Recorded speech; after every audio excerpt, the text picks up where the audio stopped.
et rejoint le groupe Schlumberger relativement tôt, en sortant de ton doctorat, en 88, dans différentes fonctions R&D, avant, un peu plus tard, en 2002, de prendre la direction du département géomécanique du centre de géosciences de Schlumberger Chine, à Pékin, que tu as tenu pendant 3 ans, c'est ça? Voilà.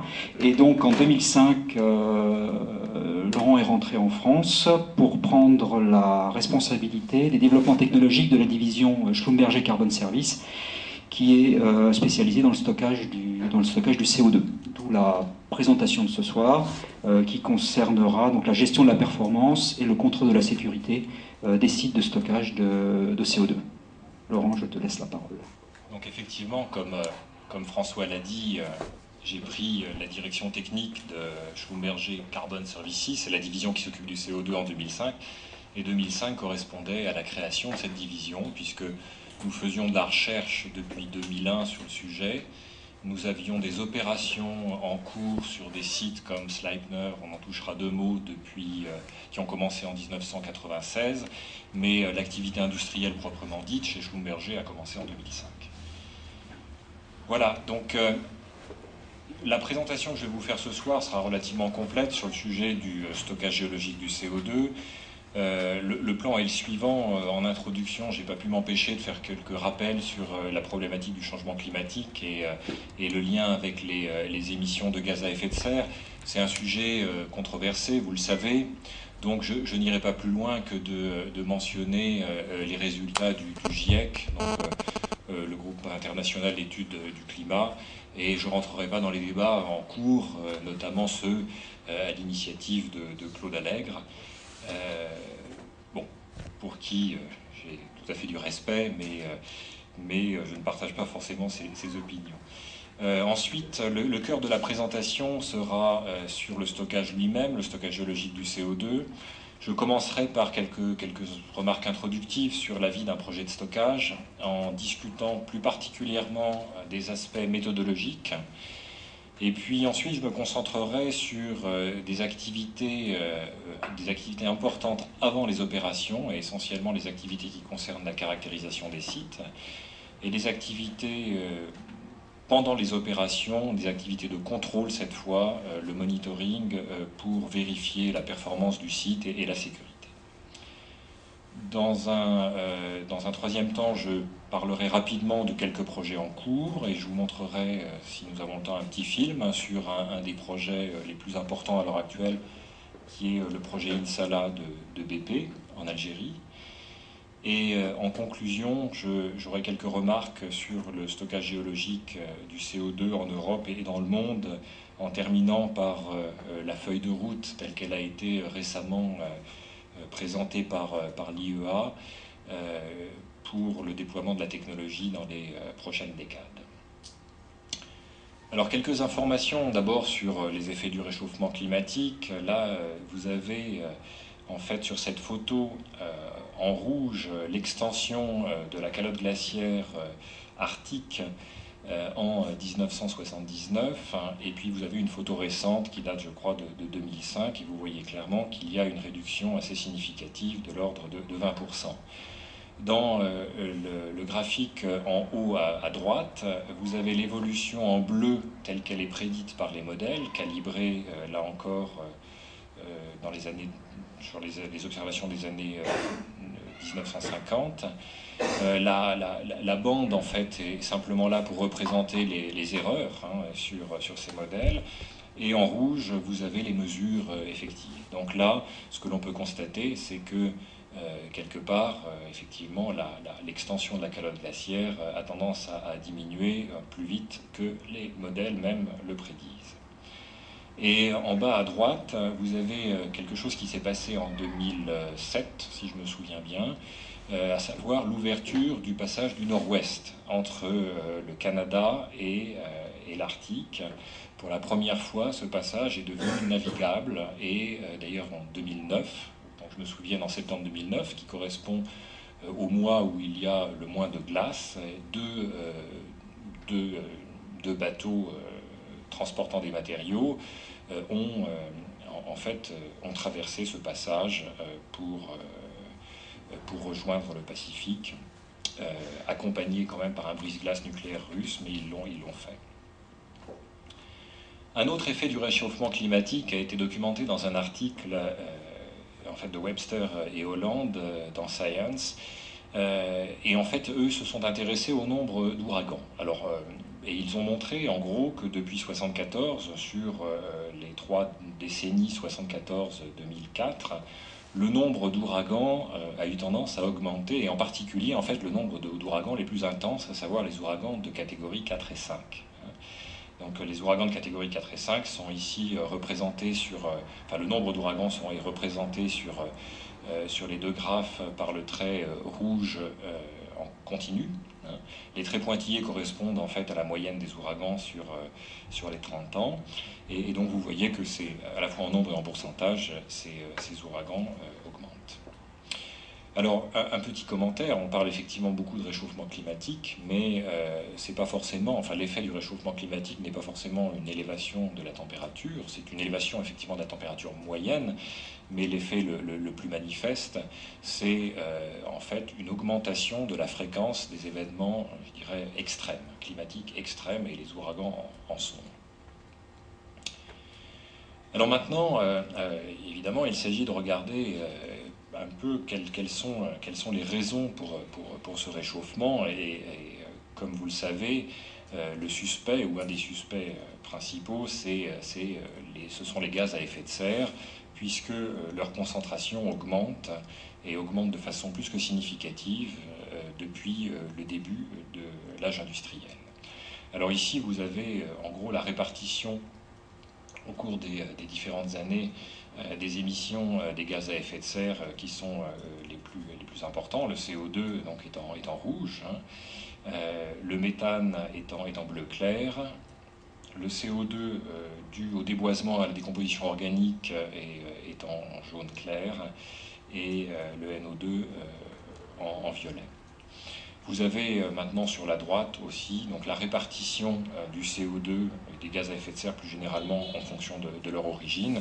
Alors si vous regardez le camembert en bas à droite, vous voyez quand même qu'il y a deux responsables principaux, au moins pour ce qui est des sources importantes et ponctuelles. C'est tout ce qui est lié à l'approvisionnement énergétique, hein, les centrales thermiques, hein, responsables pour 26%. Et sinon, ce qui est lié aussi à l'industrie, donc la métallurgie, la production de ciment, la production d'éthanol, la production de composants chimiques divers et variés, qui est en rouge. Hein. Alors pourquoi j'insiste sur ces deux composants, mais je néglige un peu, et je négligerai d'ailleurs de parler du transport, de l'agriculture et de la déforestation par exemple, simplement parce que c'est évidemment dans le cadre du stockage géologique du CO2, on va s'intéresser principalement aux sources locales et importantes, puisque c'est là où on peut capter le CO2 et essayer de s'en débarrasser de la façon la plus efficace possible. Alors, histoire de faire le lien quand même entre les émissions anthropiques de CO2 et la température, là j'ai récupéré ces graphes du rapport du GIEC, hein, le rapport de synthèse numéro 4 qui a été publié en 2007. Et là, vous voyez en gros en fait, des comparaisons de modèles. Les comparaisons de modèles, les modèles bleus qui en fait comprennent simplement les forçages naturels, et les modèles rouges qui comprennent les forçages naturels et anthropiques. Et là, en fait, ce que vous avez en noir, hein, c'est la variation de température moyenne pour différentes régions. Et en rouge et en bleu, vous avez en fait la façon dont les modèles reproduisent cette variation de température, donc prenant en compte soit simplement les émissions naturelles, soit les émissions naturelles et anthropiques. Alors clairement, ce que vous voyez, c'est que la tendance qui est à l'augmentation de la température est relativement bien prédite par les modèles qui prennent en compte à la fois les forçages naturels et anthropiques, mais pas particulièrement par les modèles qui ne prennent en compte que les forçages naturels. Donc ça va un peu dans le sens d'une relation entre les émissions de gaz à effet de serre anthropiques et l'augmentation de la température moyenne. Alors à partir de là, les conclusions du GIEC sont les suivantes. Et donc là, effectivement, c'est des conclusions tirées du rapport de synthèse publié en 2007. Ils reconnaissent donc l'accroissement très important des concentrations de gaz à effet de serre, et les principaux étant donc encore une fois le CO2, le méthane et le NO2.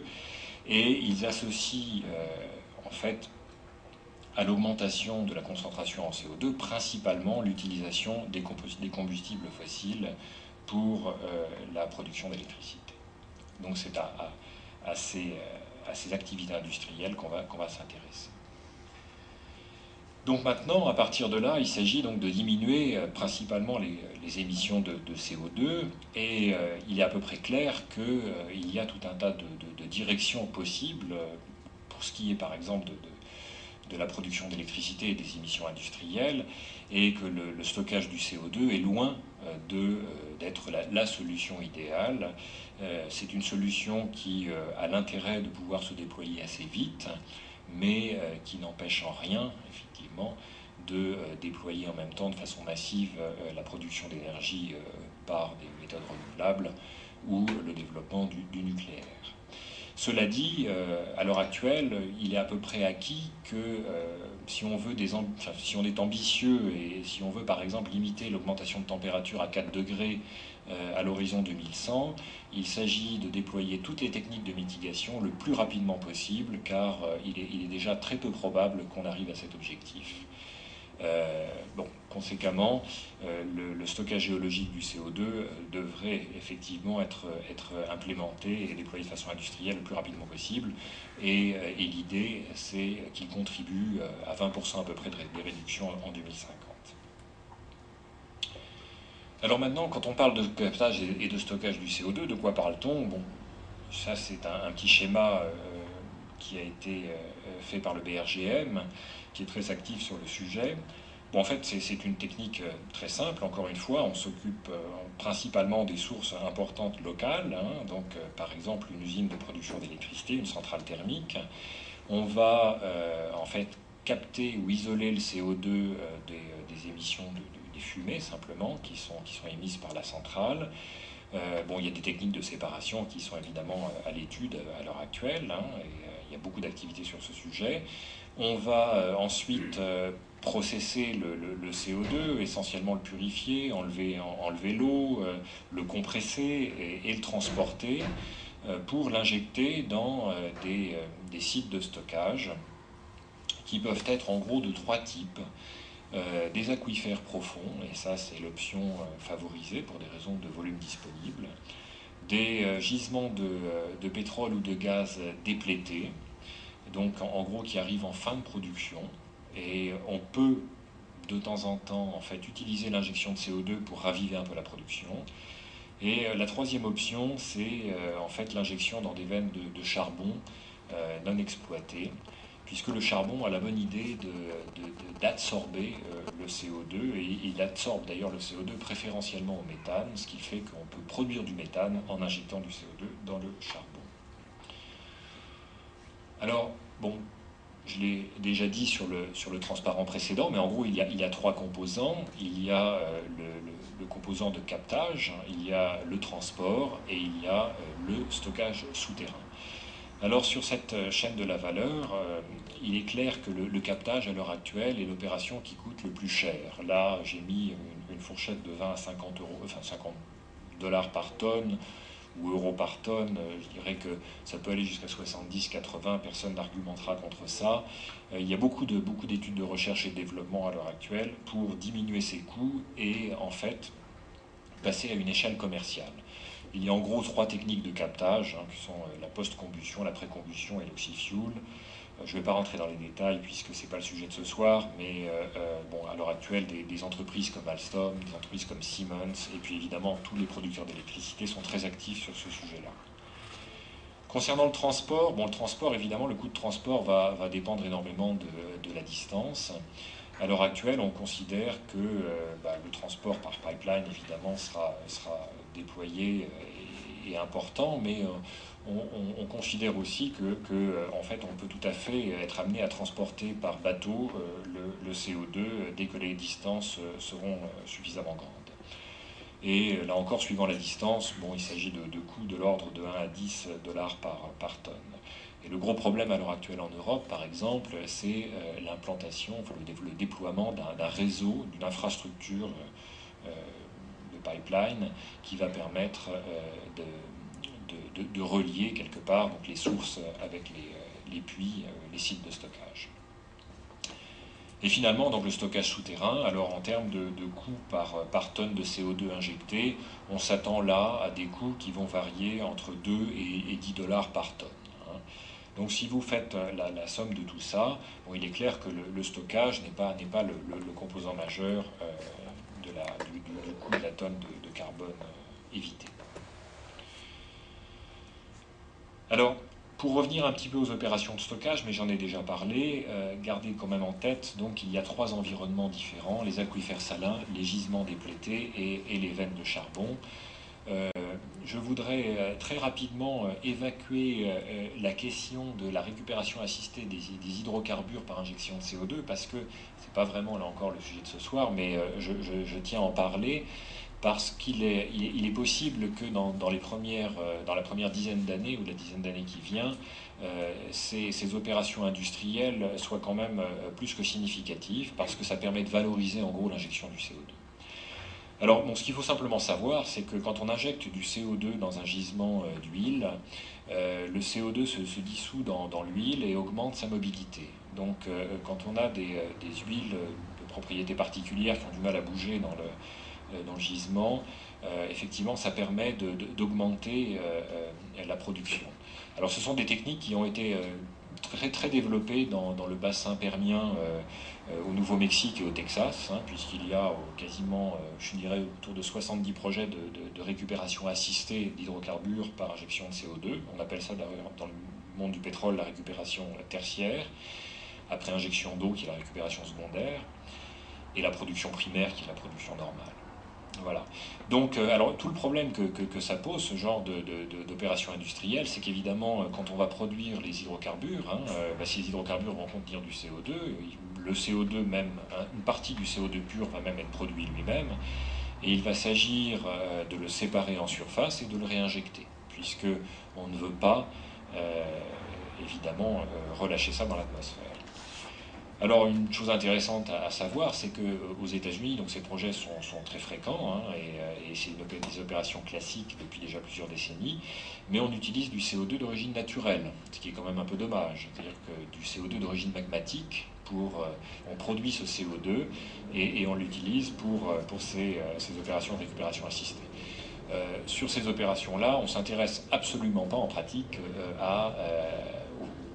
au devenir du CO2. On estime en général qu'entre 50 et 60% du CO2 reste en place, mais le reste, bon, on peut fuir allègrement. Ce n'est pas vraiment l'intérêt du pétrolier en l'occurrence. Ça risque de le devenir. Alors, comme je le mentionnais très rapidement, on peut faire à peu près le même genre de choses dans les veines de charbon. Il est très courant de produire du méthane en forant dans des veines de charbon qui ne sont pas exploitées d'un point de vue minier. Les productions en Chine de ce type de gaz sont absolument phénoménales et on peut, là encore en injectant, comme je le disais précédemment, en injectant du CO2, on peut relâcher du méthane et absorber le CO2 à la place et donc favoriser la production de méthane.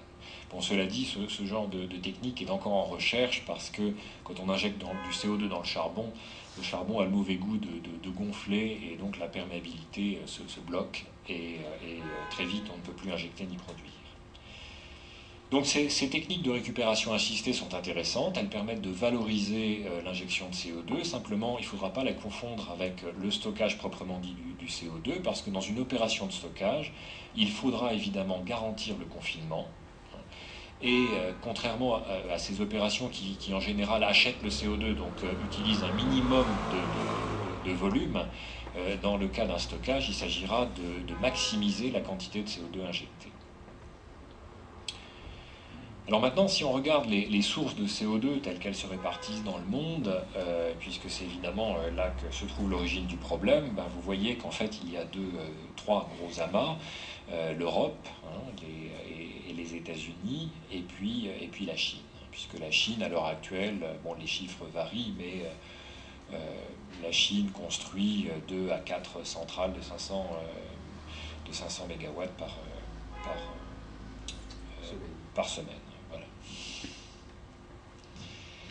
Alors maintenant, quand on prend ces sources, il s'agit de regarder où se trouvent les puits potentiels, donc les sites de stockage potentiels. Alors pour ça, c'est très simple. En fait, on va regarder où se trouvent les bassins sédimentaires dans le monde. Et on voit heureusement qu'il y a quand même une bonne concordance entre les sources et les puits. En Chine, c'est quand même beaucoup plus difficile, puisqu'il y a moins de bassins et la géologie est extrêmement complexe, en fait.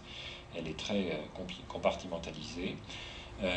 Mais bon, il y a quand même espoir de stocker. Donc ce genre d'études, en fait, l'identification des bassins sédimentaires dans lesquels on peut stocker le CO2 est menée par de nombreux projets collaboratifs de recherche qui rassemblent la quasi-totalité des instituts géologiques de la planète. Alors gros problème quand même que je voudrais mentionner en passant, c'est qu'en Inde, l'Inde est évidemment un pays dont l'économie et la production d'électricité est quand même très, très fortement basée sur le charbon. Et en Inde, il n'y a que très peu de sédiments dans lesquels on puisse stocker. Il y a beaucoup de roches basaltiques qui sont pas forcément idéales, même si on peut penser effectuer des opérations de stockage dans de tels environnements. Alors maintenant, quelques idées du volume de CO2 à stocker, histoire de vous donner quelques ordres de grandeur sur la taille de l'industrie qu'il s'agit de mettre en place. Si vous prenez une centrale à charbon classique de 500 MW, elle va émettre 3 millions de tonnes de CO2 par année. Et si on prend un chiffre moyen par rapport à la fourchette que j'avais donnée, qui est de l'ordre de 7 $ par tonne à peu près, et une durée de vie de 50 ans, en fait c'est plutôt... vous voyez qu'on arrive à des coûts de stockage qui sont de l'ordre de 20 millions de 20 millions de dollars par an, et à peu près donc 1 milliard de dollars sur la durée de vie de la centrale. Si on fait une espèce de cumul de ces quantités de CO2 à stocker, 5 gigatonnes de CO2 à stocker par an, ça équivaut à peu près à 170 millions de barils par jour. Donc barils par jour, c'est des unités pétrolières. Et j'ai mis ça en regard avec la production mondiale de pétrole, qui est de 81 millions de barils par jour en 2007. Donc on est à peu près dans les mêmes ordres de grandeur. Et je vous ai rappelé en passant que pour produire ces 80 millions de barils par jour de pétrole, l'industrie pétrolière injecte 200 millions de barils par jour d'eau. Donc, en gros, on sait injecter de tels volumes, mais ça demande l'attention de tous les pétroliers à l'heure actuelle pour le faire. En gros, ça veut dire quoi? Ça veut dire qu'il s'agit, si on veut développer l'injection de CO2, le stockage du CO2 de façon industrielle, il s'agit de créer une industrie qui a la taille de l'industrie pétrolière à l'heure actuelle, au moins au niveau opérationnel. Alors maintenant, je voudrais donner quelques indications sur la thermodynamique du CO2 parce que certaines contraintes ou certaines caractéristiques des stockages vont découler des propriétés thermodynamiques. Donc en gros, je voulais simplement préciser sur cette slide que le CO2, on va vouloir le stocker dans un état que l'on qualifie de supercritique. Donc au-delà du point critique en pression et en température, lequel point critique est relativement bas, puisque la température critique est de l'ordre de 31 degrés C et la pression critique est de 73 bars. Alors, ces propriétés sont tout à fait sympathiques parce qu'en gros, le CO2 dans un état supercritique va être... en fait, c'est un fluide dense, le fluide supercritique, donc on va pouvoir en mettre beaucoup dans un volume donné. Le seul point négatif, c'est que sa mobilité est plutôt comme la mobilité d'un gaz. La mobilité d'un fluide supercritique est relativement élevée, donc il va avoir tendance à se déplacer très facilement. Alors maintenant, si on compare les pressions critiques et les températures critiques avec les gradients géothermiques classiques et la pression hydrostatique aussi en fonction de la profondeur, on voit que le CO2 va passer dans un état supercritique au-delà de 800 mètres. Donc si on l'injecte à plus de 800 mètres de profondeur, puisqu'à ce moment-là, la pression et la température seront supérieures à la pression et à la température critique. Donc ça vous donne une idée en gros des profondeurs que l'on va viser pour le stockage du CO2. En général, on s'intéresse à des profondeurs qui sont de l'ordre du kilomètre, 1,5 km, 2 km. Au-delà de ça, les coûts de forage deviennent élevés et c'est moins intéressant d'un point de vue économique. Cela dit, ce que l'on va favoriser évidemment, comme je le montrerai tout à l'heure, c'est le piégeage du CO2 et ça, bon, il faut des roches couvertures et ça, il faut bien les trouver quelle que soit leur profondeur. Alors maintenant, je voudrais rentrer un petit peu dans le vif du sujet en vous parlant de la vie d'un projet de stockage qui en fait est très très similaire à la vie d'un projet d'exploration et production de l'industrie pétrolière, avec, cela dit, quelques différences que je vais mentionner. En gros, on peut distinguer trois phases, une phase préopérationnelle, une phase opérationnelle pendant laquelle on va injecter, et une phase post-opérationnelle qui, elle, va s'étendre de la fermeture du site à longtemps. Ça, c'est un des problèmes que l'on a. La phase préopérationnelle durera de l'ordre de 5 années. 3 années, c'est un peu trop optimiste. En fait, à l'heure actuelle, c'est plutôt entre 3, 5, 7, 8 années. Elle va consister en plusieurs activités. La première, en fait, c'est une activité de sélection de sites. On s'intéresse, en utilisant des critères relativement simples au début, on vise à identifier les sites les plus prometteurs. Dans un deuxième temps, on passe à une caractérisation beaucoup plus détaillée des sites. Je reviendrai sur ces aspects-là. Et puis, une fois qu'on a établi des modèles de comportement des sites, on effectue le design du système d'injecteurs et de monitoring. À ce moment-là, évidemment, on va remplir un certain nombre de dossiers pour obtenir le permis d'injection. Et on va passer à la phase opérationnelle proprement dite, où il s'agira de construire, de mettre en place les installations, que ce soit des installations de surface, on va forer les puits, on va les compléter, on va effectivement préparer tout ce qui est compresseur si besoin ou pompe pour injecter le CO2 en surface. Et ensuite, on va passer à la phase d'injection proprement dite. Juste avant la phase d'injection, on va commencer des activités fondamentales, des activités très importantes qui sont les activités de monitoring, puisqu'il s'agit de suivre de façon très précise et la plus précise possible l'évolution du site de stockage au cours du temps. Et pour ça, il est fondamental d'enregistrer l'état du système, du site de stockage en particulier, avant qu'on commence à le perturber en injectant du CO2. Donc ces activités de monitoring commencent avant l'injection, vont se poursuivre pendant toute l'injection, la durée de l'injection, et vont continuer même après la fermeture du site jusqu'à un équilibrage total du site, jusqu'à un moment où on va transférer la responsabilité du site à des organismes gouvernementaux qui sont pour l'instant encore pas forcément mis en place. Alors le problème, c'est que effectivement, l'évolution du CO2 est à contrôler sur plusieurs centaines d'années, voire 1 million d'années, enfin voire 1 millier d'années, pardon, avant qu'il se piège de façon permanente.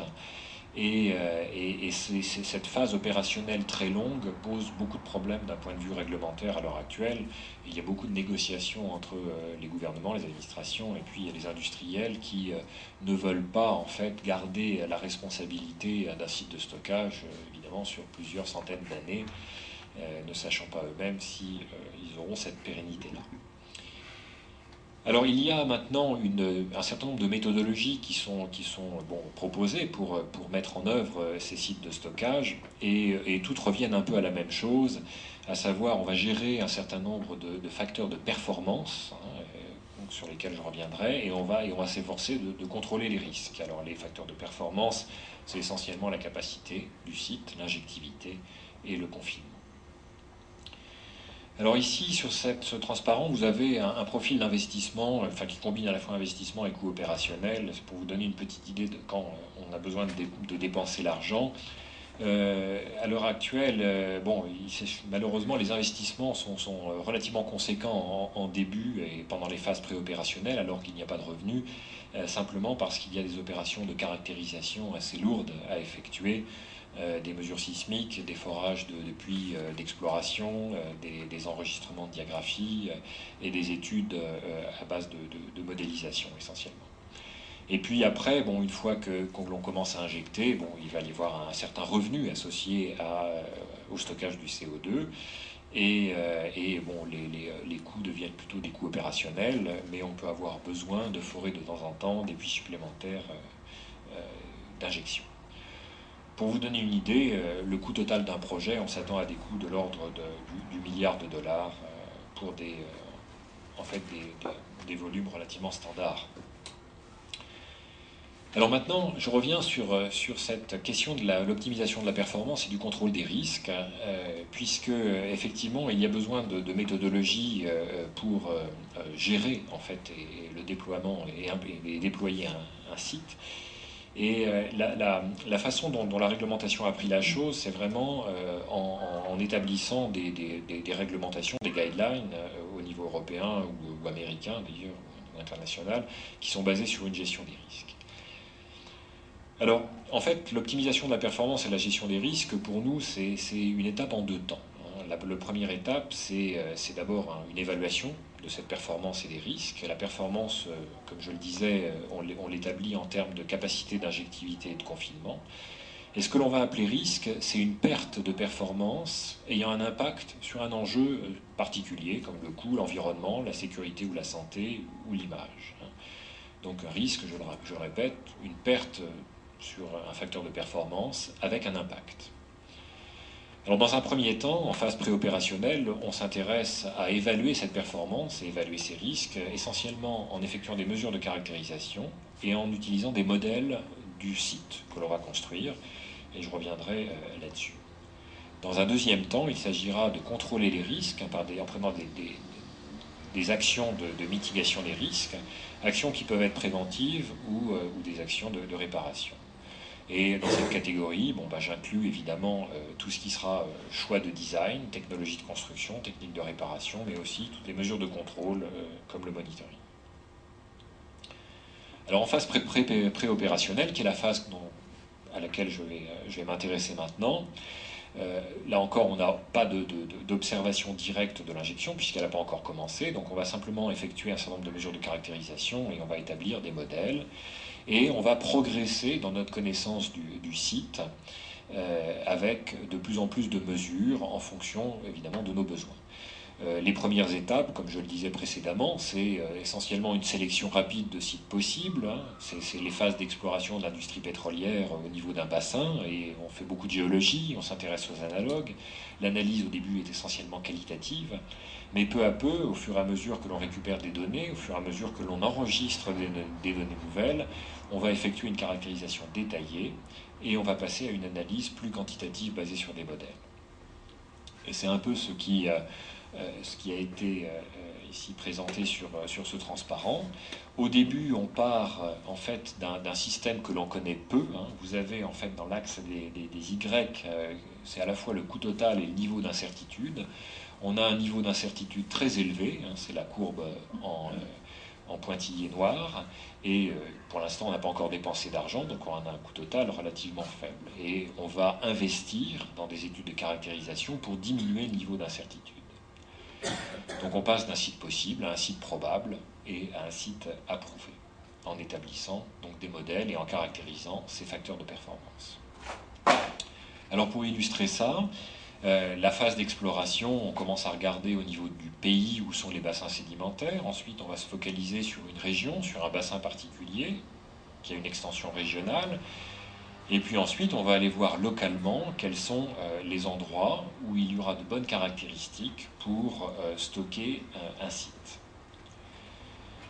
Une analyse de bassin va demander à ce que l'on s'intéresse au régime de déposition, la qualité des sédiments, l'hétérogénéité des formations et aussi à la tectonique, pour identifier la structure, le régime de contrainte par exemple, la présence de failles, etc. Et je vous le rappelle qu'en fait les formations que que l'on voit à l'heure actuelle en surface se retrouveront dans le sous-sol un jour, par exemple les lits des rivières. Et évidemment, le lit d'une rivière, c'est quelque chose de relativement hétérogène quand il est enfoui. Il s'agit de l'identifier, de le trouver, de le délimiter et de l'atteindre. Et c'est là que se trouveront les sédiments dans lesquels on pourra injecter le CO2, puisque les berges seront essentiellement des formations argileuses dans lesquelles il n'y a pas de volume. Alors la sélection des sites, il y a des critères de classement qui, comme je le disais précédemment, sont essentiellement qualitatifs. Et là, il s'agit d'effectuer ce genre d'analyse relativement rapidement. Mais ces critères sont toujours les mêmes, des critères liés à la capacité, à l'injectivité, au confinement, plus quelques critères additionnels.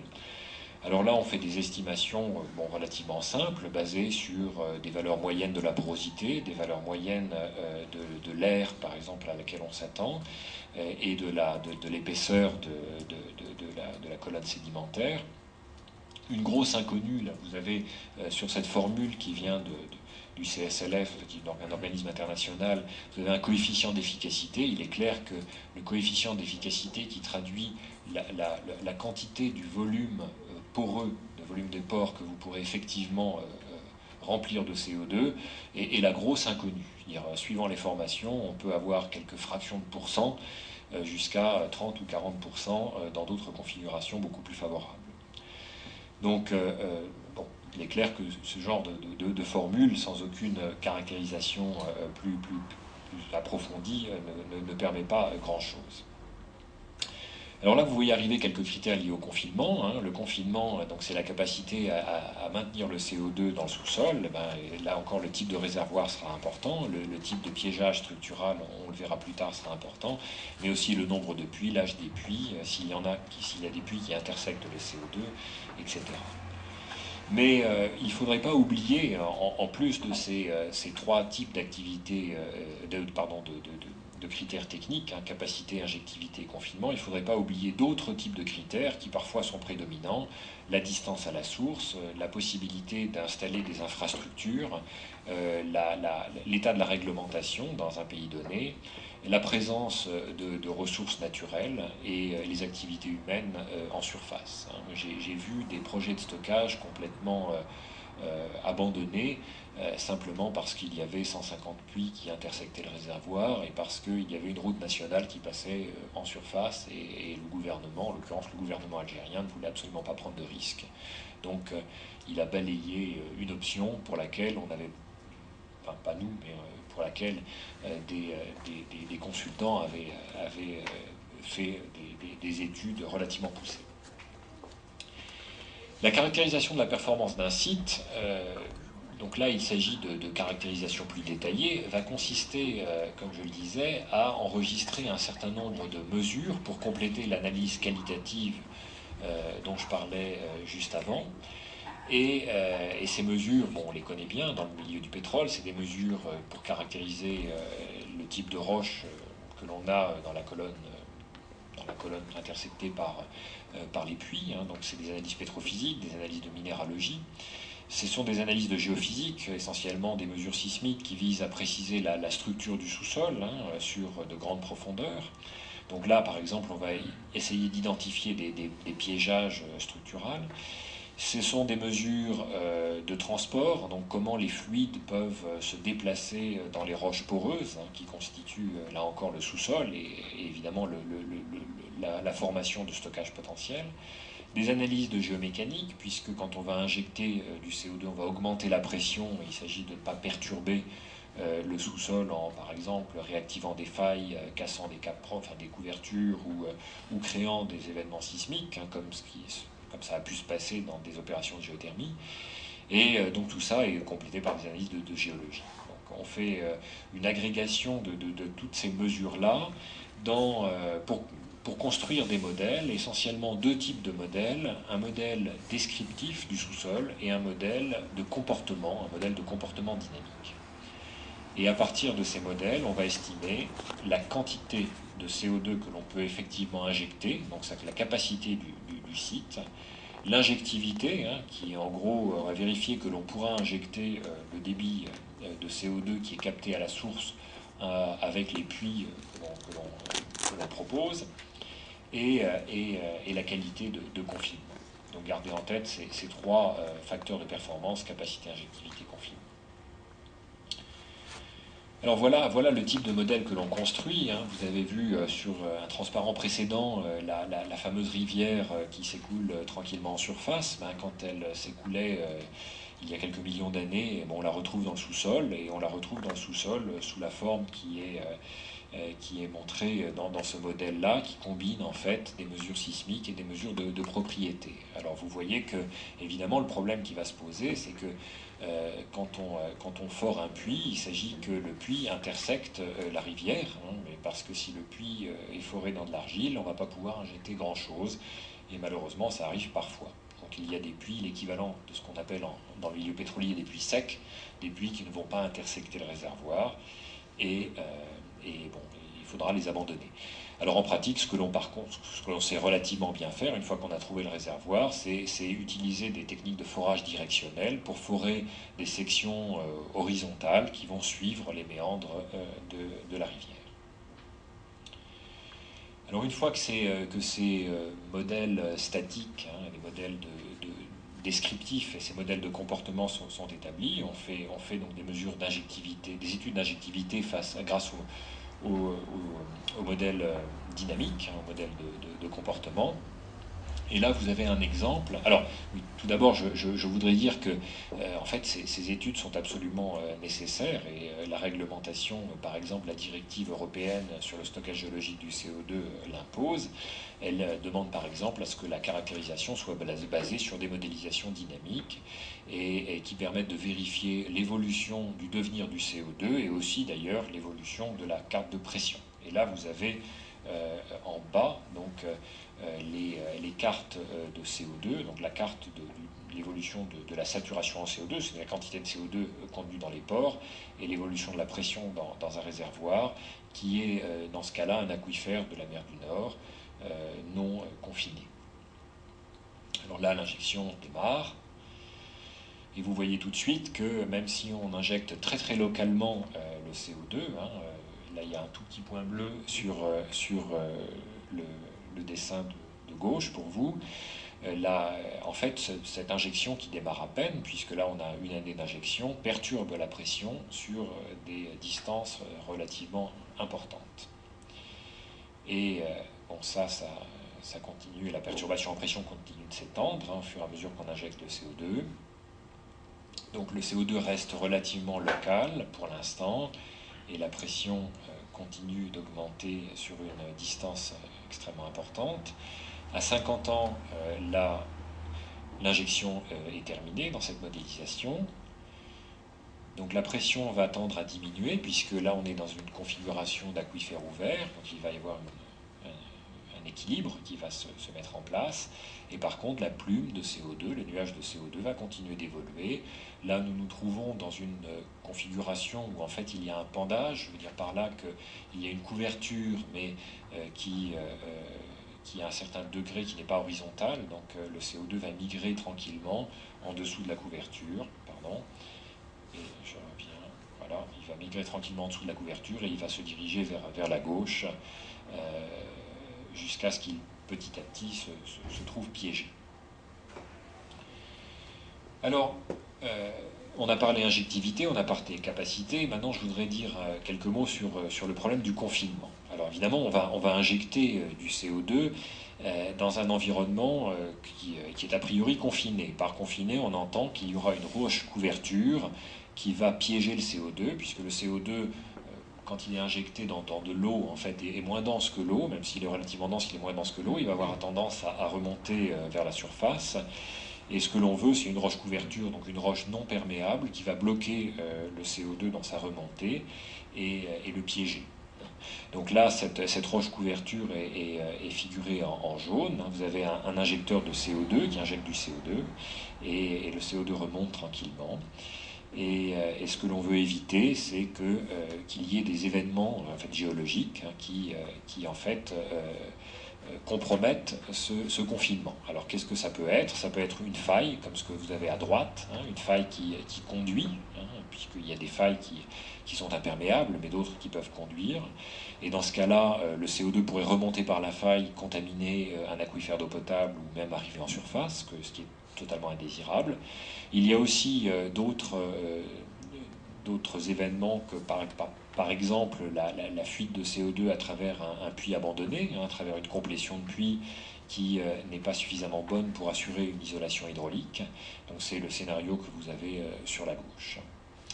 Et il y a aussi évidemment le cas où en fait on n'est pas très prudent, par exemple, ça arrive, et où on casse la couverture parce qu'on surpressurise trop le réservoir, et à ce moment-là le CO2 peut passer par des fractures qui sont créées dans la couverture et remonter au-dessus. Donc il y a 3 éléments en gros qui sont à surveiller: la couverture, les failles et les puits. Alors maintenant, il y a quand même des phénomènes qui nous aident.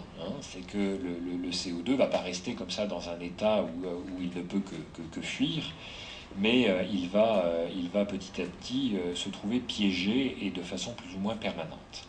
Le premier piégeage que l'on considère, c'est le piégeage structural. Donc là, c'est simplement le piégeage dont je parlais, à savoir que le CO2, comme il est par effet de gravité, il remonte. S'il y a une couverture, il se retrouve coincé en dessous. Ensuite, il y a un autre phénomène qui se passe, mais de façon beaucoup plus lente, qui est que le CO2 va se dissoudre dans les eaux contenues dans les pores de la roche. Donc c'est une certaine fraction du CO2 peut se dissoudre, mais c'est un processus qui prend quelques dizaines, voire quelques centaines d'années. Un troisième mécanisme de piégeage, c'est le piégeage qu'on appelle en phase résiduelle. C'est un piégeage qui est simplement dû au fait que quand la saturation de CO2 passe en dessous d'un certain seuil, donc, et ça c'est une caractéristique des écoulements biphasiques dans les milieux poreux, la perméabilité de ce CO2 va devenir nulle. Donc en gros, quand vous avez moins de 20% de CO2 dans les pores de la roche, le CO2 n'est plus mobile, il est piégé sous la forme de petites gouttes comme ça, qui ne peuvent plus bouger. Et ces petites gouttes vont se dissoudre petit à petit dans l'eau. Et le piégeage, enfin, un piégeage beaucoup plus long terme, mais beaucoup plus sûr, c'est le piégeage par minéralisation, puisque là encore, le CO2, quand il va se dissoudre dans l'eau, va créer un environnement légèrement acide, puisqu'on va créer de l'acide carbonique. Cet environnement acide, sur le long terme, va dissoudre les silicates, et on va précipiter des carbonates secondaires, mais là encore sur quelques centaines d'années. Donc en pratique, c'est le dessin que vous avez en bas à droite. Quand on regarde l'efficacité de ces mécanismes de piégeage au cours du temps, le piégeage immédiatement efficace sera le piégeage structural. Et puis ensuite, on a un peu en compétition le piégeage en phase résiduelle, ça dépend de la dynamique du réservoir, et le piégeage par solubilité. Le piégeage par minéralisation, lui, viendra beaucoup plus tard. Alors maintenant, donc on a vu effectivement ces facteurs de performance que sont capacité, injectivité et confinement. Maintenant, je voudrais dire 3 mots des risques. Et je vous rappelle la façon dont j'avais défini un risque. C'est une perte de performance avec un impact relativement à un enjeu spécifique. Et l'enjeu peut être technique, mais aussi non technique. Et quelques exemples, une perte d'injectivité, et ça, on peut, dans certains cas, perdre de l'injectivité si, par exemple, on précipite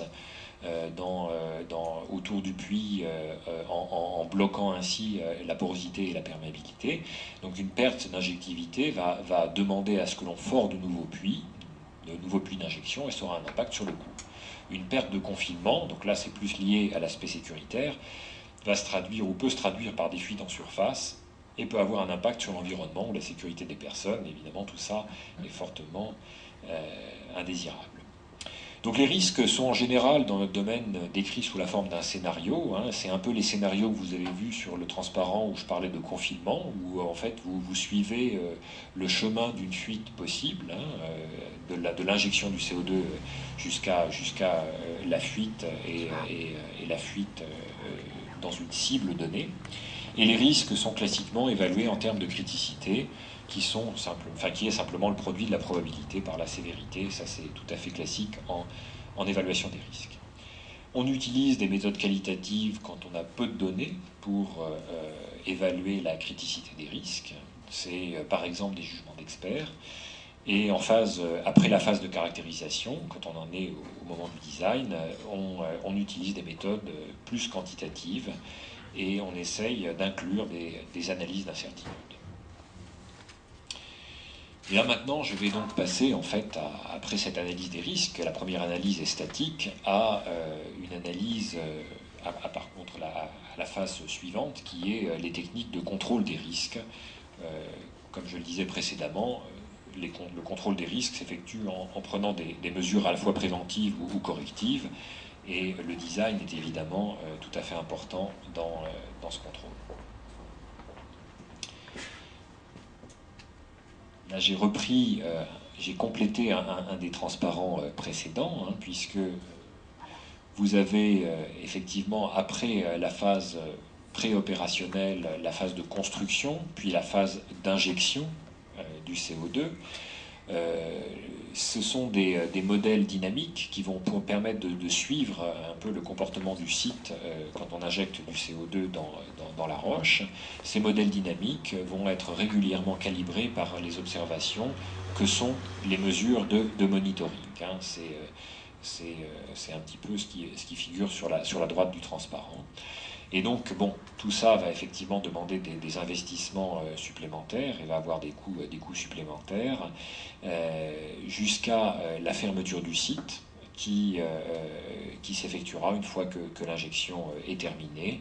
Et après la fermeture du site, on continuera à avoir des activités de monitoring, mais qui seront plus des activités de surveillance avec des protocoles relativement légers. Alors, quelques options de réduction des risques. Bon, évidemment, on va réduire les risques initialement par un choix du site, on va commencer par les sites les plus faciles, surtout à l'heure actuelle où il y a besoin de démontrer que la technologie fonctionne et est sûre. On va effectuer des caractérisations détaillées du sous-sol et on va effectuer des analyses de comportement par modélisation, je l'ai dit précédemment. Et ensuite, on va contrôler les risques de façon plus dynamique en prenant des options de design particulières. Là, vous avez sur la gauche les techniques de design et de forage de puits directionnels. Hein, comme je le disais aussi, on peut forer des puits à peu près où on veut maintenant, grâce aux techniques pétrolières, et notamment on va évidemment en forant essayer de maximiser l'injectivité d'un puits, enfin sa capacité à injecter du CO2, tout en minimisant son exposition au CO2 pour ne pas qu'il fuit plus tard. Hein. Et sur les sites de stockage actuels de taille commerciale, vous avez effectivement des puits horizontaux qui ont des sections horizontales de l'ordre de 2 km de long. Hein. Déjà sur Insala, vous le verrez dans le film. Alors d'autres options de design qui sont absolument essentielles, c'est effectivement la qualité de la complétion, la qualité du forage d'abord et ensuite la qualité de la complétion. Hein. Vous savez qu'un puits, en fait, ce qu'on appelle la complétion, c'est l'installation de cuvelage et la cimentation du cuvelage. Tout ça pour assurer une isolation hydraulique parfaite. Et on vérifie qu'on n'a pas, par exemple, fracturé la couverture en forant. On vérifie que la gaine de ciment est parfaitement intègre d'un point de vue transmissibilité hydraulique, et qu'elle ne transmet rien du tout. Alors maintenant, s'il y a des problèmes, et on peut toujours avoir des problèmes de qualité de cimentation, des problèmes on peut endommager un puits par des opérations particulières, et bien, il faut savoir que l'on peut réparer des puits, on peut les boucher, on peut intervenir de façon assez significative. Ce qui est beaucoup moins facile, par contre, c'est d'intervenir sur le système géologique proprement dit, donc de réparer une faille si par hasard on a réactivé une faille. Alors maintenant, je voudrais passer un peu plus de temps sur le monitoring, qui est une activité de contrôle essentielle. Et donc le monitoring, en fait, a un certain nombre d'objectifs, et on va les passer en revue. Le contrôle de l'opération d'injection, c'est le contrôle de l'opération proprement dite, hein, avec des opérations effectivement de monitoring au jour le jour. La vérification du devenir du nuage de CO2 et des effets de l'injection sur l'intégrité de la couverture, par exemple. La calibration des modèles prédictifs, ce qui est absolument essentiel, puisque la réglementation demande à ce qu'on établisse des modèles qui soient validés par les observations, et donc le contrôle de la qualité du confinement. Alors, le contrôle de l'opération d'injection, déjà, hein, vous savez que bon, il y a un certain nombre de tâches qu'il va falloir effectuer, hein, de tâches de contrôle lorsqu'on injectera du CO2. La première chose, évidemment, ça va être de mesurer le débit massique du CO2 injecté, hein, c'est le deuxième point. Mais on va vouloir aussi maximiser le débit de CO2 injecté, et ça en se permettant de maximiser la pression d'injection, évidemment, sans endommager les barrières. Alors cela demande à ce que l'on contrôle évidemment les risques de casser des barrières, par exemple, avec des mesures de microsismicité, hein, qui sont le dessin que vous avez en bas. Alors les mesures de contrôle sont typiquement la composition du gaz injecté, le débit, la pression en tête et en fond de puits, la température, etc. Et ces mesures seront absolument fondamentales puisque effectivement il faudra justifier d'une quantité de CO2 injecté pour pouvoir ensuite justifier de crédit carbone, hein, et donc d'un revenu.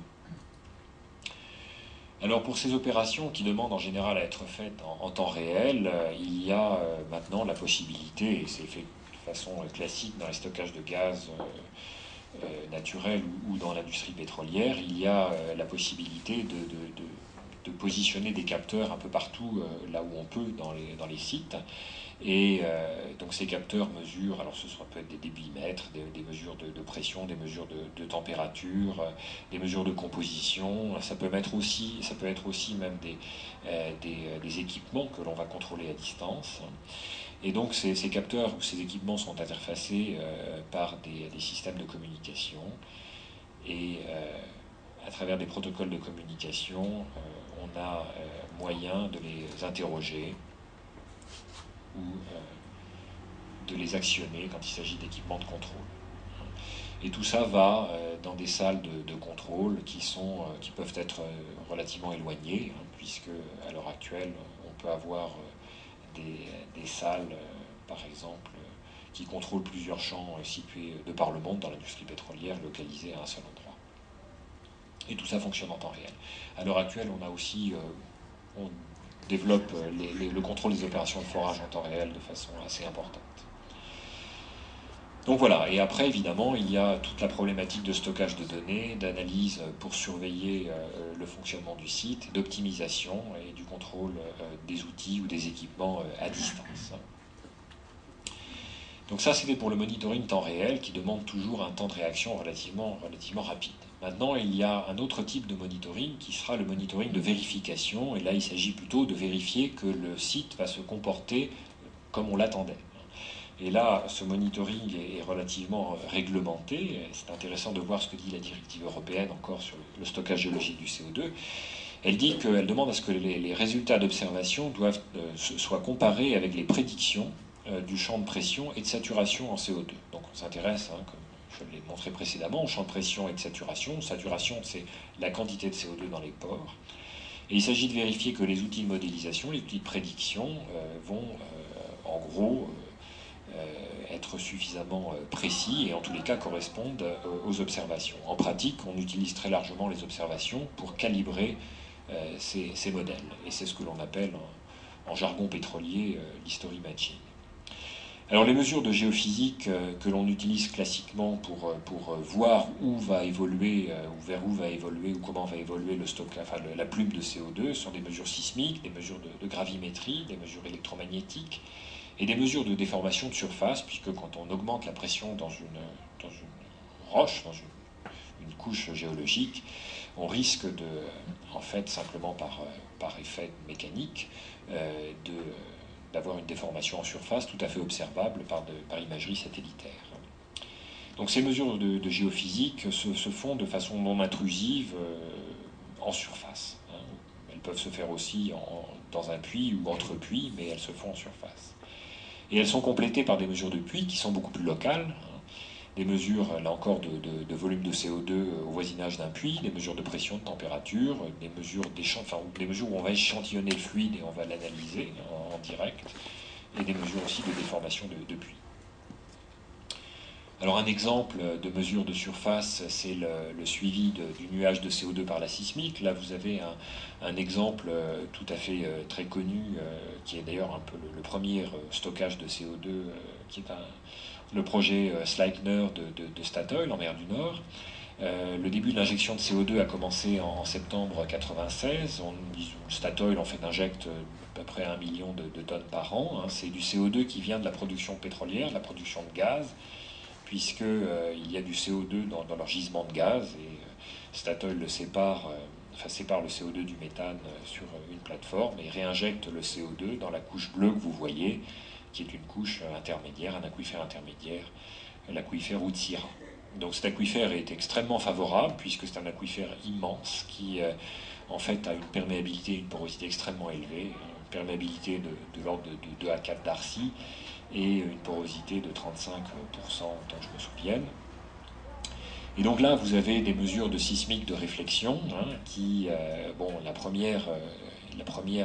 ligne de base en 94, donc avant qu'on injecte du CO2, montre bien que bon, il y a a priori rien entre la couverture qui est en violet et puis les courbes colorées du fond qui en fait sont là pour signifier le bas de la formation Utsira. Et puis au fur et à mesure que l'on injecte du CO2, donc dans les années 99, 2001 et 2002, on voit apparaître des réflecteurs, hein, qui sont essentiellement dus à la migration du CO2 qui se retrouve bloqué sur des lentilles d'argile et en fait qui créent des réflecteurs additionnels au cours du temps. Hein. Donc vous voyez que le CO2 qui a été injecté en fait au niveau des courbes colorées jaune, verte, rouge et noir remonte doucement et se retrouve bloqué au niveau de la couverture, la courbe rose. Et vous avez sur la droite un schéma un peu conceptuel de la formation Utsira, de l'aquifère Utsira, où il y a des couches d'argile relativement locales qui piègent le CO2 et qui font qu'on a ces réflecteurs. Alors d'autres types de mesures peuvent s'effectuer dans les puits. Hein. Donc autant la sismique est une mesure globale que l'on va effectuer pour vraiment imager de façon très large le CO2, autant les mesures de puits sont des mesures locales, puisque en fait on descend des outils de mesure dans les puits et on va mesurer juste à quelques dizaines de centimètres, voire à 1 mètre ou 2 autour du puits. Là, vous avez un exemple de mesure nucléaire. En fait, c'est une mesure de section efficace de neutrons, hein, de capture de neutrons. On envoie des neutrons dans la formation. Ces neutrons perdent leur énergie et sont captés par les noyaux des atomes. Et en gros, ils sont captés essentiellement par le chlorure de sodium. Et par différence, le chlorure de sodium, ça vous donne essentiellement la quantité en eau, et par différence, avec le volume des pores total, on arrive à estimer la quantité de CO2 présente dans les pores. Et là, ce que vous avez en légèrement rosé, c'est... alors, chaque courbe correspond à peu près à 20% de CO2, donc vous voyez que au niveau du sable, qui figure en orange, on a une saturation en CO2 de l'ordre de 60%, hein, dans un puits d'observation qui est un puits sur un projet de recherche en Allemagne. Alors bon, tout petit transparent un peu technique, en fait, il y a 3 grandes classes de mesures que l'on combine en général parce qu'elles présentent des complémentarités en termes à la fois de résolution spatiale et de sensibilité. Ce sont les mesures donc de propagation d'ondes acoustiques qu'on a vues, c'est les mesures sismiques ou soniques, les mesures de résistivité, donc des mesures électromagnétiques, et des mesures nucléaires. Autant les mesures d'ondes acoustiques permettent de bien résoudre des saturations faibles, mais très mal des saturations fortes, autant les mesures de résistivité, c'est le contraire, alors que les mesures de densité, donc les mesures nucléaires, en fait, ont des sensibilités relativement constantes en fonction de la saturation. Maintenant, passons au confinement. Hein. Donc là, on a passé la vérification, on a passé le monitoring de vérification pour maintenant aborder la question du confinement.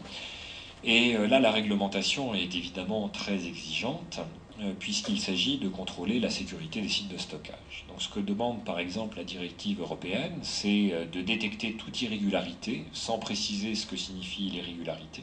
En elle-même.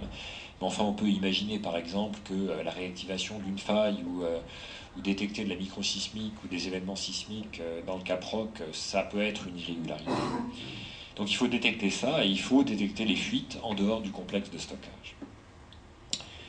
Et la directive précise que la demande du permis de stockage devra inclure un plan de monitoring qui permet de détecter tout effet indésirable sur l'environnement, les populations ou la biosphère en elle-même.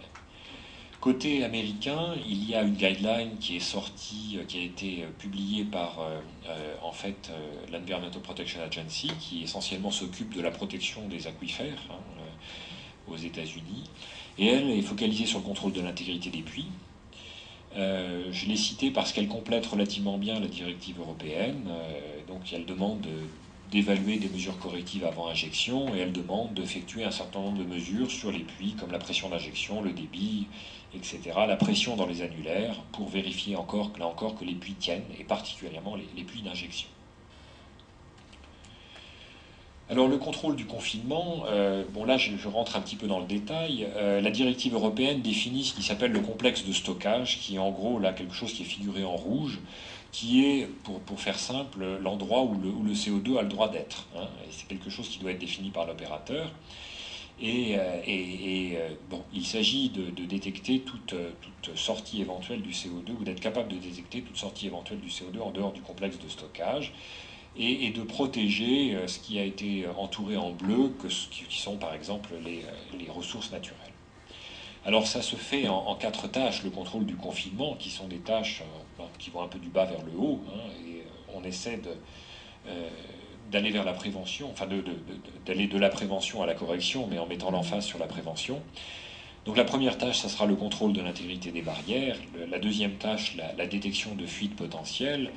La troisième tâche, la détection et l'évaluation de l'impact d'une fuite quand elle arrive. Hein. Et la quatrième tâche, la quantification des fuites. Mais bon, je tiens à préciser, hein, puisque bon, là je parle de fuite, qu'un site de stockage de toute façon sera designé pour ne pas fuir. Donc une fuite ne peut être qu'un événement accidentel. Simplement, ce que la directive demande, c'est qu'on soit capable de détecter ces événements accidentels et d'y remédier. Alors le contrôle de l'intégrité des barrières, qui est quelque chose qui est pas très, enfin sur lequel on n'insiste pas trop dans la directive, mais bon, qui pour l'opérateur a énormément de sens puisque c'est vraiment la possibilité pour lui d'intervenir le plus rapidement possible. Donc c'est essentiellement la détection des risques de fracturation de la couverture, de la réouverture de réseaux de fractures existants qui sont à des endroits clés, ou la réactivation de failles. Hein. Et bon, les techniques de monitoring que l'on utilise pour ça, c'est mesurer la microsismicité induite. Hein. On peut identifier les endroits où la roche, sous l'effet d'une surpression, va craquer. Et on peut localiser ces endroits-là. Donc on s'efforce de vérifier là encore que ça ne se passe pas dans la couverture. Et on va aussi mesurer par exemple des interférences entre différents compartiments, des interférences de pression.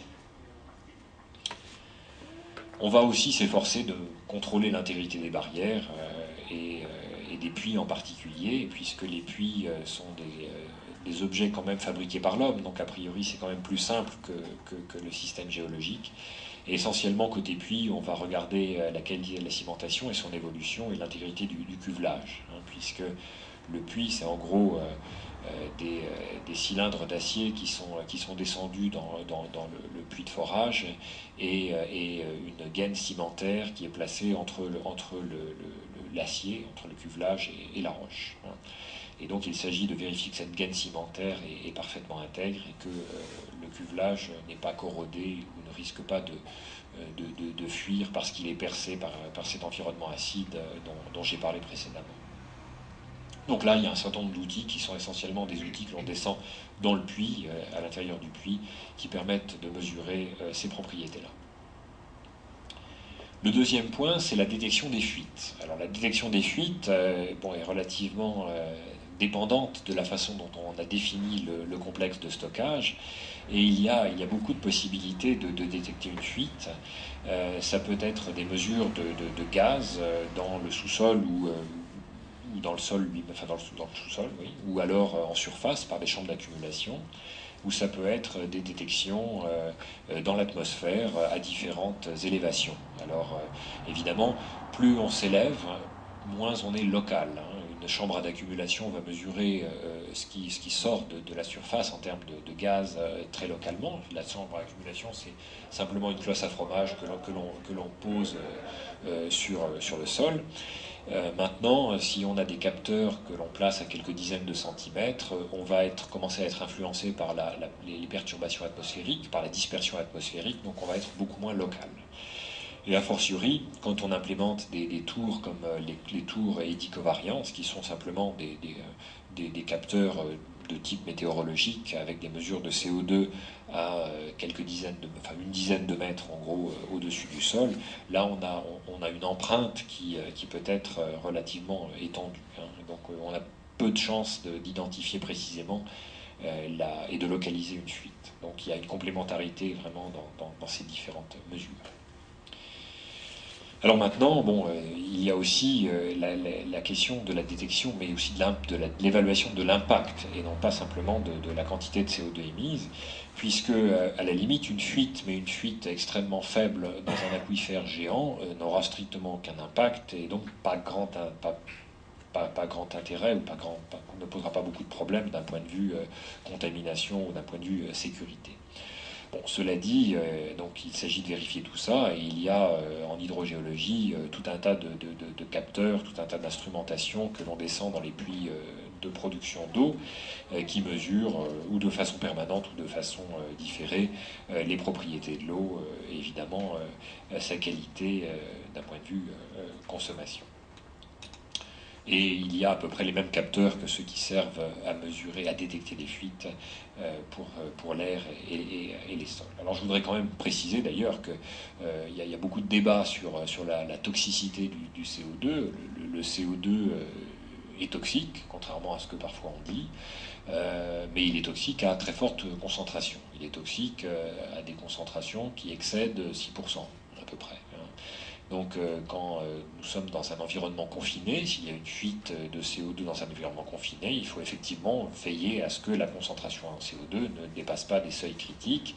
Sinon, il peut y avoir des problèmes très sérieux sur la santé des populations. Et ce n'est pas par asphyxie que ça se passe, mais par toxicité. Alors maintenant, quand il y a une fuite, la réglementation demande de quantifier cette fuite. Alors, quantifier pourquoi? C'est simplement parce que, souvenez-vous, l'opérateur aura obtenu des crédits d'émissions, enfin des crédits d'émissions carbone, enfin des crédits de réduction d'émissions carbone. Et si le stockage fuit, il va falloir qu'il rende un certain nombre de ces crédits d'émissions. Et donc, ce que demande la directive européenne, c'est si vous détectez une fuite en dehors du complexe de stockage, il faut absolument la quantifier. Alors ça, c'est une autre paire de manches, et les protocoles de monitoring pour quantifier les fuites de stockage sont loin d'être établis, d'autant plus que la réglementation demande non seulement de quantifier la fuite, mais aussi de quantifier l'incertitude sur la fuite. Et tout ça pour rentrer dans ces systèmes de comptabilité qui sont les comptabilités donc des émissions ou des réductions d'émissions.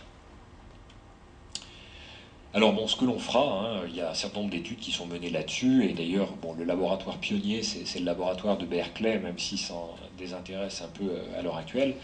Il s'agit de mesurer dans l'atmosphère, puisque ce que l'on veut quantifier quand même, la directive est relativement claire là-dessus, c'est les émissions en surface. On ne s'intéresse pas des émissions en dehors du complexe de stockage, mais dans le sous-sol. On va simplement quantifier les émissions à la surface de la Terre. Et là, on va combiner les mesures sur les tours que j'ai montrées précédemment avec des mesures beaucoup plus locales, dans des protocoles d'interprétation relativement compliqués qui sont encore en cours d'élaboration. Alors le système de monitoring d'un site, voici une vue relativement générale, où vous avez deux injecteurs avec des sections horizontales relativement limitées cette fois, et le CO2 qui remonte en marron clair ou jaune clair, qui remonte progressivement vers la couverture, puisque là encore il est moins dense que l'eau. Les mesures qui vont servir à évaluer la façon dont il se déplace dans le site de stockage lui-même, enfin dans la formation où il est injecté directement, qui sont des mesures de sismique ou des mesures de pluie.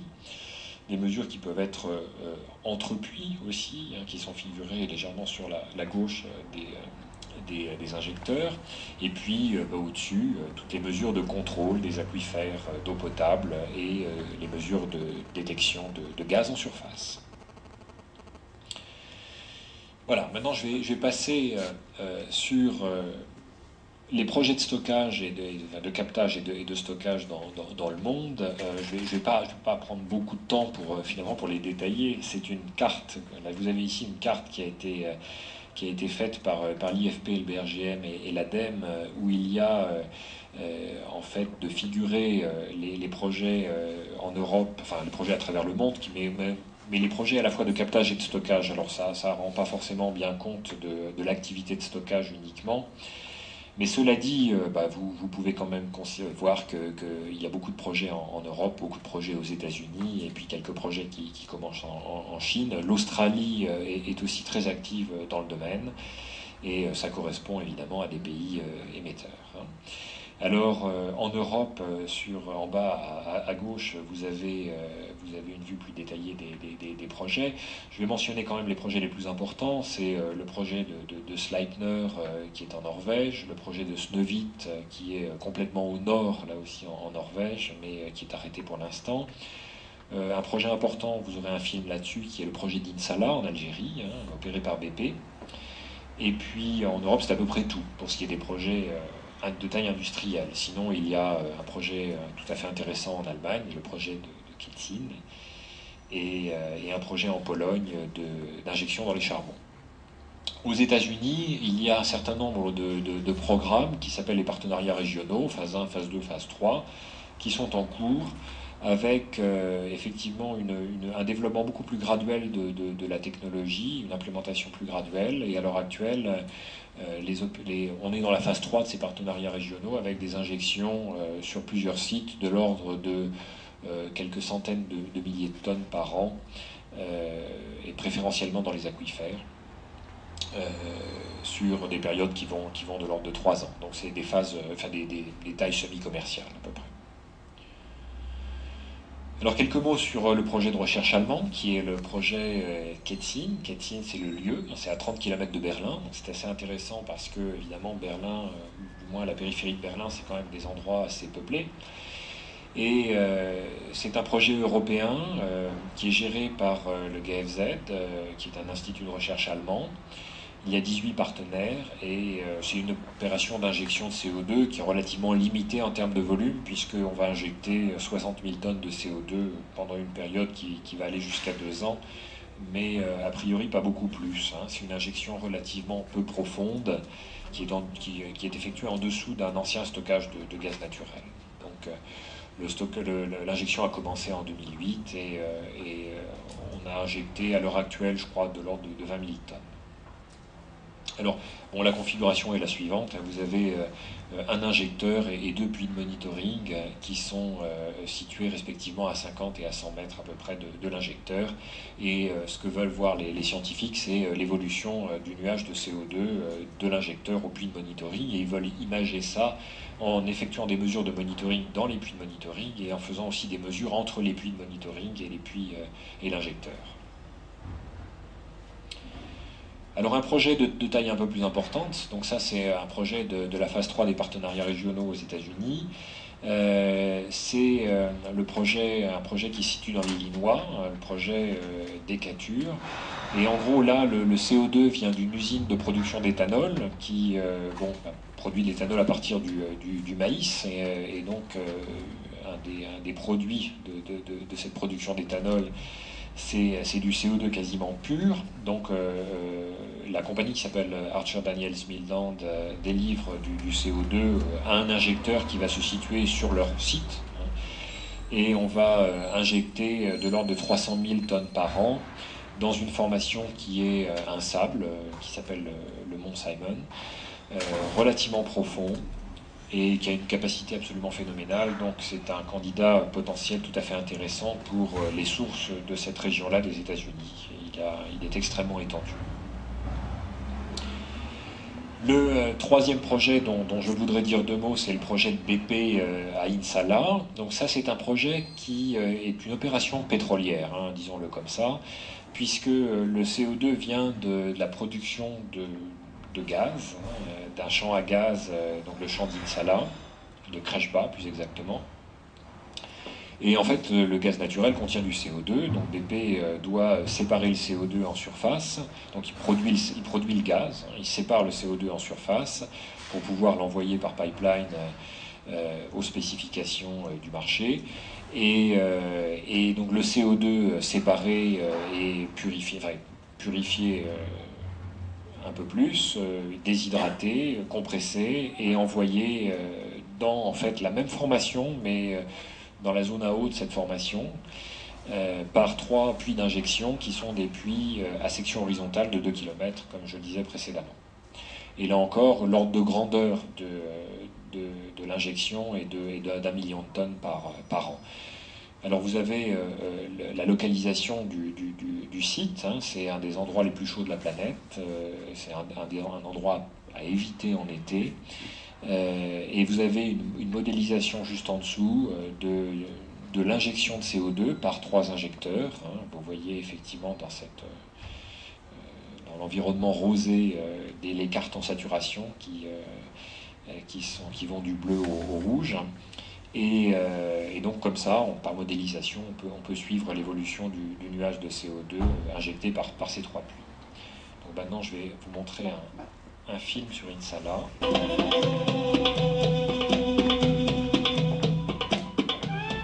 In Salah is one of the hottest places on Earth, with temperatures often reaching 50 degrees Celsius. But here in the heart of the Algerian desert, a project is underway that could help to mitigate the problem of global warming. We are at the very beginning of a whole new program of dealing with fuels and energy that is responsive to a relatively newly recognized problem of climate change. In Salah fits in because it is developing the technologies and the experience for putting carbon dioxide underground. In order to reduce greenhouse gas emissions at a time of increasing global energy demand, there is growing recognition of the role that underground storage of carbon dioxide, or CO2, could play, particularly in relation to electricity production. A range of techniques are available to capture the CO2 in the first place. Using pre-combustion capture, hydrocarbon fuels such as coal and natural gas can be converted into hydrogen and CO2 through a process known as reforming. The hydrogen can be used in power stations to produce electricity, whilst the CO2 can be injected into secure geological formations, typically 2 to 3 kilometers underground. The main byproduct of hydrogen combustion is water, so this offers the possibility of cost-effective near-zero emissions electricity generation. The 2 main options for storing the CO2 are depleted oil and gas fields and deep saltwater-bearing rock formations. These are composed of permeable rock such as sandstone, with pore spaces that absorb fluids like oil, gas, water and CO2. When topped by impermeable cap rock such as shale, these fluids are permanently trapped underground. But if CO2 storage is to be widespread, we need to demonstrate its integrity and to test and develop the techniques required. And this is where In Salah fits in. At In Salah, CO2 is mixed with natural gas in a reservoir being developed by BP, Sonatrach and Statoil. Some 1 million tons of CO2 per year has to be removed from the gas before it can be sold. In the past, this may simply have been vented to the atmosphere, but at In Salah, a $100 million project has been set up to compress and re-inject it nearly 2 kilometers underground back into the reservoir, where it should be securely stored for thousands of years. C'est notre responsabilité vis-à-vis au respect de l'environnement, de notre planète, des générations futures. L'autre bénéfice que je peux mentionner aussi, c'est l'expérience que l'Algérie et les shareholders vont apprendre par cette technique de réinjection et prouver donc au monde que c'est une technique viable, sûre, contrôlable et économiquement rentable. Donc pour pouvoir l'utiliser dans le futur dans des cas similaires. At Insala, the CO2 is being injected into saltwater-bearing rock around the periphery of the area where the gas is trapped. Over time, as the gas is extracted, the CO2 will move back into the main production area. A great deal of work has been done to predict and model the various mechanisms by which the CO2 will be trapped in the reservoir. We would expect the CO2 to be taken up by the water, so there is an absorption component just in exactly the same way as you get Perrier CO2 within water.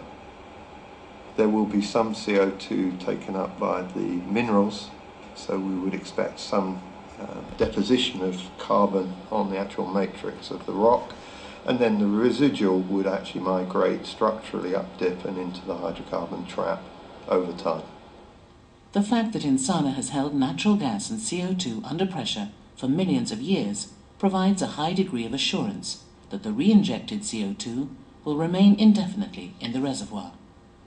But it is important to understand the factors that could lead to CO2 seeping out, and to be able to monitor stored CO2 over the long term to ensure that this doesn't happen. It's very important to demonstrate that carbon dioxide can be stored safely underground, that we understand what's happening to it both in the short, medium and long term, and that we also understand the impacts of carbon dioxide coming to surface should that happen. The oil industry has many years of history of managing fluids in subsurface geology, and these fluids would be stored several miles under the ground. And there are a number of techniques that can be employed in the oil and gas industry to monitor fluids that could be specifically tailored to monitor the carbon dioxide that would be geologically stored. At Insala, a monitoring program is being set up as part of a planned joint industrial project involving academic and commercial institutions from around the world. The program will monitor the CO2 over the 20-year life of the field, and a wide range of monitoring techniques are being evaluated. One idea is to establish a permanent seismic array. A vibrosis truck will zigzag across the surface, sending out sound waves that will be picked up by 3 lines of microphones buried in the sand. The resulting seismic images should track the movement of CO2 within the reservoir. Other monitoring systems will measure gravity changes in density between water, gas and CO2, as well as electromagnetic changes that occur over time. Some of these techniques, including seismic and electromagnetic, could also be used at a downhole level, within the wells themselves. And it may be possible for some of the seismic equipment to detect the natural creaks and groans of the reservoir as the CO2 moves through it. Another option being considered is to drill an observation well to monitor the CO2 at one specific location. This could also provide a platform for downhole seismic equipment. At the surface, changes in soil chemistry that could result from CO2 seepage will be monitored through frequent soil sampling. Another focus is the wells that are drilled both to extract the natural gas and to re-inject the CO2. Cement is used as a seal between the rock and well casing during production, and to seal the wells when they're abandoned.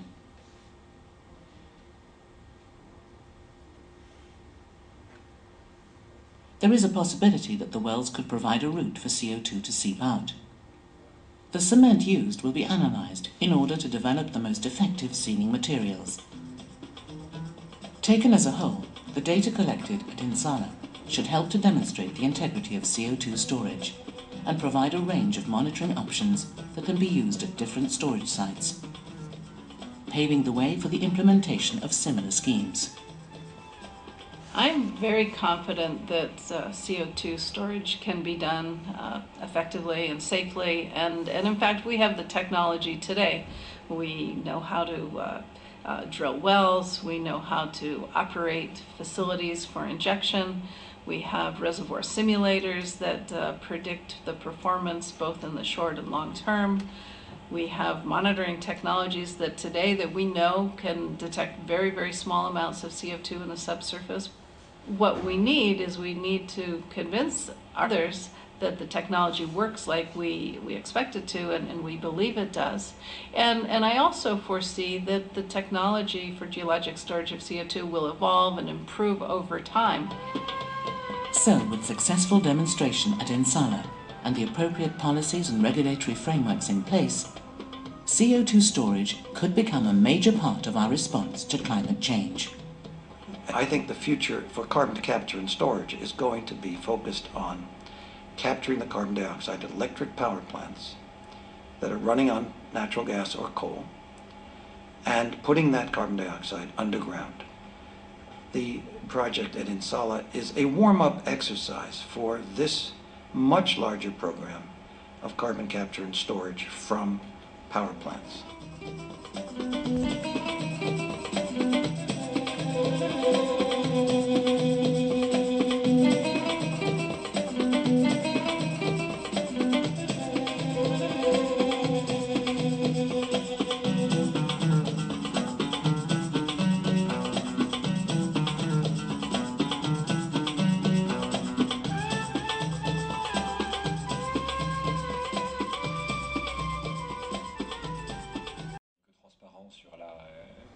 Sur la situation européenne, je vais simplement vous montrer les trois dernières slides qui, en fait, qui concernent le problème du financement, le problème de l'acceptabilité publique et ensuite la feuille de route. Donc le financement, en fait, il faut savoir qu'à l'heure actuelle, on est en phase de démonstration, les projets sont non rentables pour des raisons en fait de coût du CO2, du prix du CO2, puisqu'il n'y a pas vraiment pour l'instant de marché significatif du CO2, et le stockage géologique du CO2 n'est pas un mécanisme de développement propre reconnu dans le cadre du protocole de Kyoto, donc qui permettrait de valoriser par exemple le transfert de technologies des pays industrialisés aux pays en voie de développement. Donc à l'heure actuelle, en fait, tous les projets de démonstration en fait, ont lieu essentiellement parce qu'il y a des financements publics qui permettent de remplir, enfin de compenser, je dirais, pour le coût des installations de capture et de stockage. Et, en gros, le schéma sur la droite explique ça. En fait, la liste d'en bas donne à peu près une idée des financements nationaux et communautaires qui sont à l'heure actuelle engagés par les États. Donc vous voyez que c'est quand même tout à fait significatif. En Europe, il y a effectivement de l'ordre d'1 milliard d'euros qui vient du programme de relance économique. Et de façon plus importante, en fait, il y aura 300 millions d'allocations dans le cadre du mécanisme d'échange de quotas EU ETS, qui va être associé au déploiement de la technologie de captage et de stockage et de renouvelables. Aux États-Unis, il y a aussi une partie importante du plan de relance qui est là pour promouvoir la technologie. Donc, s'il faut simplement garder un message, c'est effectivement pas de marché pour l'instant, une phase de démonstration. L'implémentation est longue parce que ces projets demandent 5-7 ans de phase préopérationnelle pour être mis en œuvre. Et effectivement, il y a quand même beaucoup d'incertitudes financières et réglementaires à l'heure actuelle qui font que les acteurs, à la fois du côté de la source, enfin, du côté des émetteurs et du côté des stockeurs, les acteurs sont relativement prudents. Le deuxième problème, je dirais, c'est la question de l'acceptabilité publique.